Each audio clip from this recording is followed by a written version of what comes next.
You're gonna encounter two special cases when you start solving.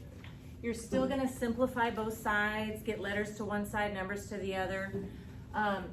Starting off with one that you're used to, if I distributed the 4 through, distributed the 3 through, then I start combining like terms. 4W and W make 5W, -6 and 2 make -4. Then I added and subtracted to move W's to one side, numbers to the other, divide, and I have an answer. But let me show you what happens in the two special cases. One of the things that can happen is that everything drops out, all the variables drop out.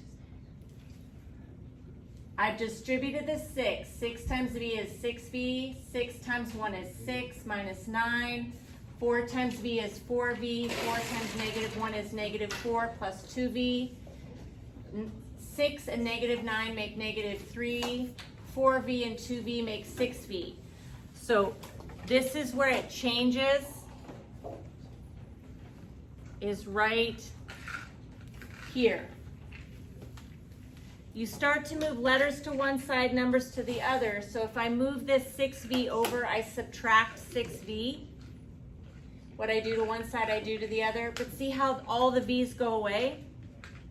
6V minus 6V is nothing. 6V minus 6V is nothing. So on the left-hand side, the only thing that's still there is -3. And on the right side is -4.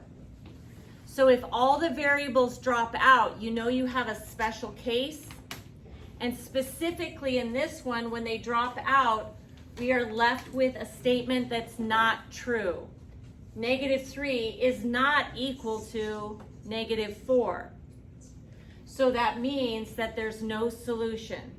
No matter what number you pick off the number line and try to put it into this equation, none of them will make it true.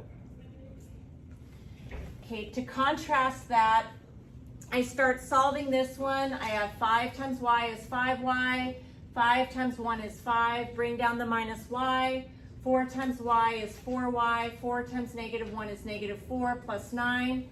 I can take 5y and -y to make 4y. I have -4 and 9 make 5, and then this is where it changes. I start to move the letters to the same side. So to get rid of the 4y, I subtracted 4y. What I do to one side, I do to the other. But notice, subtracting 4y over here, the y's drop out.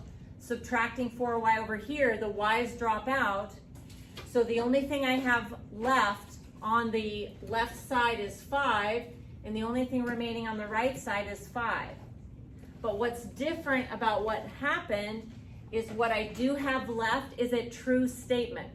5 is equal to 5.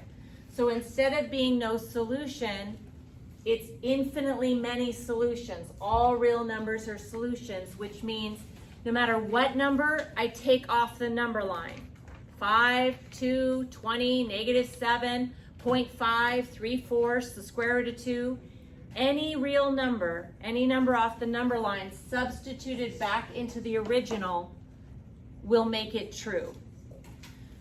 So when you start solving the equation and all of a sudden you're moving the letters to the other side and all the letters drop out, you know the answer is either no solution or infinitely many solutions.